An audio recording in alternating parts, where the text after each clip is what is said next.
Assalamualaikum warahmatullahi wabarakatuh. Jangan lupa tonton terus Hi Guys Official, subscribe, like, share, and comment. Berkah selalu. Assalamualaikum warahmatullahi wabarakatuh. Hi Guys Official, mantap. Bismillahirrahmanirrahim. Assalamualaikum warahmatullahi wabarakatuh. Assalamualaikum Syekh. Waalaikumsalam. Barakallahu fiik. Sahabat-sahabat sekalian, bukan tidak direncanakan, tapi ini qadarullah kita bisa bertemu di pusat jantung oase Syirah Nabawi. Dari lantai 2 Golden Tulip yang bersebelahan dengan Masjid Nabawi, kita dapat menyaksikan bagaimana aura keimanan memancar ke seluruh ufuk penjuru dunia. Pesan momentum Rabiul Awal, Syekh, sesuai dengan kelahiran Rasulullah SAW. Saya tadi beli buku Fadhailul Madinatul Munawwarah. Azim, Masya Allah. Luar biasa. Mari kita satu bahas. Saya menemukan satu hadis Ya.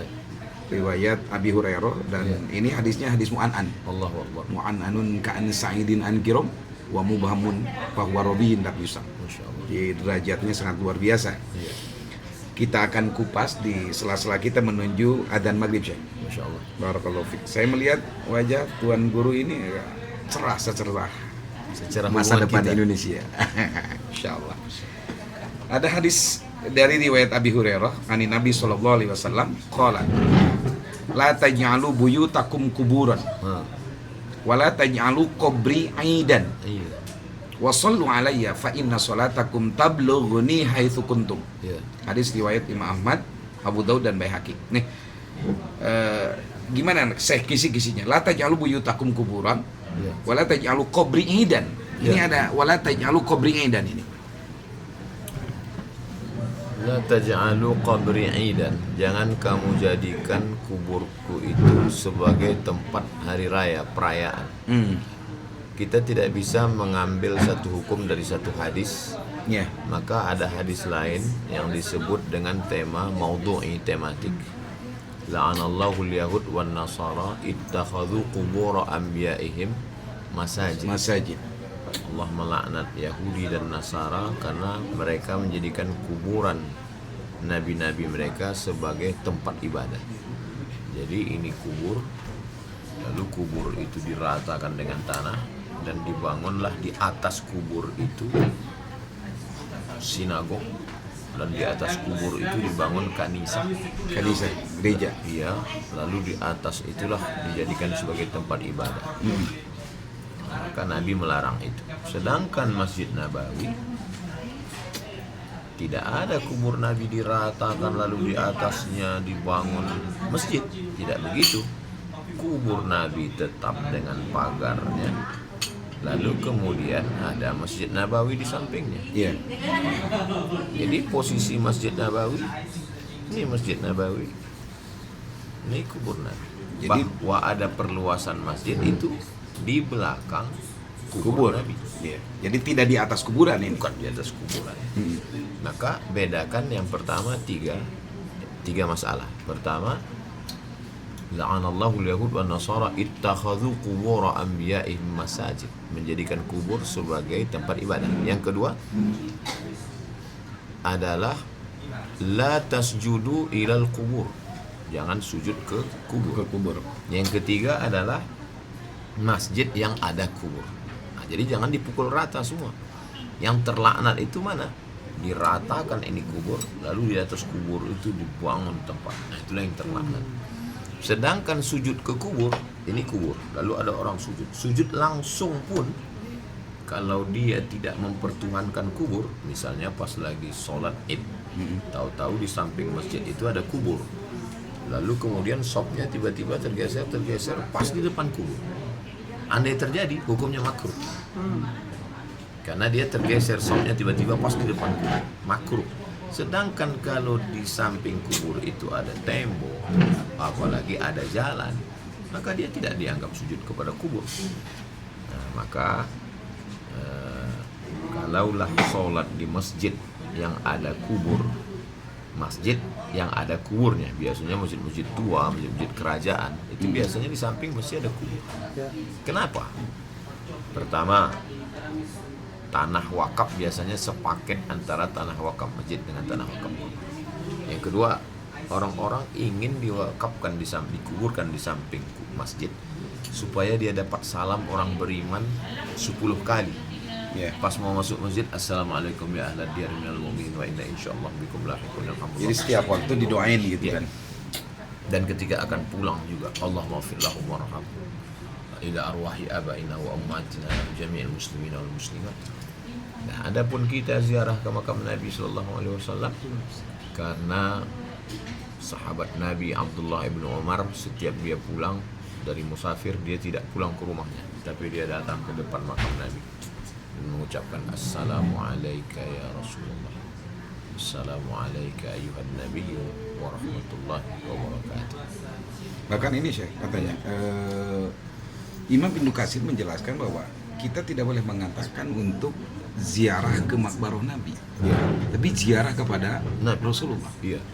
Kalaulah orang yang meninggal dalam keadaan syahid itu oleh Allah Tak jangan boleh dikatakan mati. Iya. Apalagi Rasulullah. Iya.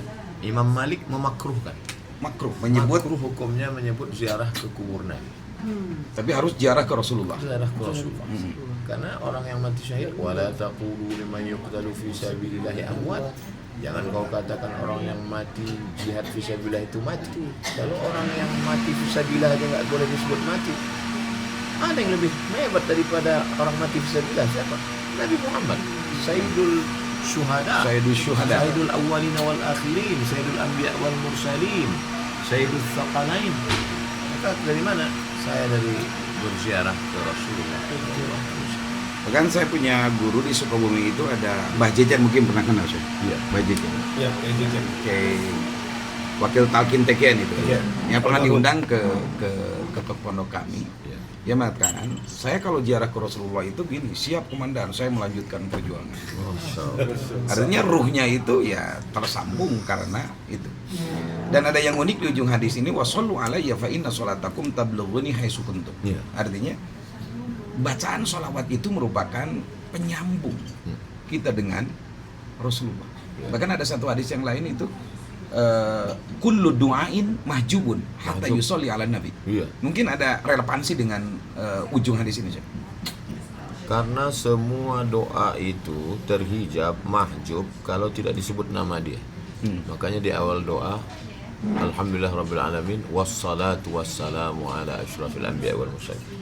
Doa kunut memang di awalnya tidak ada, tapi di ujung. Nastaghfiruka wa natubu ilaik wa sallallahu ala sayyidina Muhammadin nabiyil ummi wa ala alihi wa sahbihi wa baraka wasallam. Sedangkan doa Nabi Adam alaihi salam tetap menyebut nama dia. Apa kata Nabi Adam? Rabbana zalamna anfusana wa illam taghfir lana wa tarhamna lanakunanna minal khasirin. Atawassalu ilaika bihaqqi Muhammad. Aku memohon kepadamu ya Allah berkat kemuliaan Muhammad sallallahu alaihi wasallam supaya engkau ampunkan dosa-dosa. Hadis ini dibahas oleh Sayyid Muhammad Alawi bin Abbas Al-Hasani Al-Maliki dalam Mafahim Yajib an Tusahhah. Mbak Lawi itu bukan? Al-Hasani. Ini Syekh, kita keluar tema ini. Saya kira cukup untuk pembahasan di sini. Ini, kalau melihat Madinah Munawwarah, Makkah Al-Mukarramah, orang kan dari berbagai etnis datang. Iya. Tapi ada satu problematika umat Islam yang belum menjadi agenda bersama. Iya. Gaza. Gimana Syekh? Ini kan energi umat ini sesungguhnya dari 5 benua ini sudah terkumpul di tempat ini. Iya. Energi oase Sirah Nabi ini adalah ini mudah-mudahan menyatu menjadi sebuah ruh. Iya. Bagaimana umat Islam satu kata satu kekuatan untuk tahrir Masjid Al-Aqsa minan rehabin. Kita mundur ke belakang. Mundur ke belakang, yang membebaskan Konstantinopel itu kan Al-Fatih. Ya, Jadi bukan orang Al-Fatih bukan ulama. bukan lama. Al-Fatih anak muda, panglima perang, anaknya Sultan Mehmed. raja, anak Sultan Mehmed, anak Murad, anak Mehmed II ya kan. Iya. Lalu kenapa Al-Fatih bisa menjadi sang pembebas? Karena Al-Fatih dididik oleh Agha Samsuddin. Jadi jangan ditanya kenapa ulama nggak berjuang. ulama itu perjuangannya mendidik. Anak didiknya itulah yang akan berjuang. Anak didiknya jadi Al-Fatih. Al-Fatih yang membebaskan Konstantinopel. Yang membebaskan Palestina siapa? Salahuddin Al-Ayyubi. Salahuddin bukan ulama.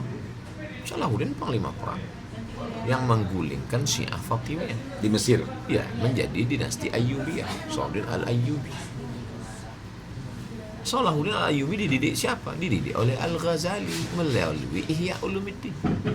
Khatam Ihya itu dibaca oleh Salahuddin. Baru bangkit semangat jihad. Jadi dalam hal ini ulama itu adalah sebuah narasi yang membangkitkan api sejarah dan madrasah. Maka Kiai Nono mendidik Salahuddin dan mendidik Al-Fatih. Artinya kita perlu menjadikan kiadah yang punya narasi untuk membebas Masjidil Aqsa. Mereka inilah yang akan membebaskan Masjidil Aqsa, yang akan membebaskan umat dari kejahilan. Minaz zulumati ila nur, min zulumatil jahili ila nuril ma'rif. Baik. Syukran. Jadi intinya kita tidak boleh pesimis. Oh, enggak boleh. Karena syarat kalau pesimis itu satu.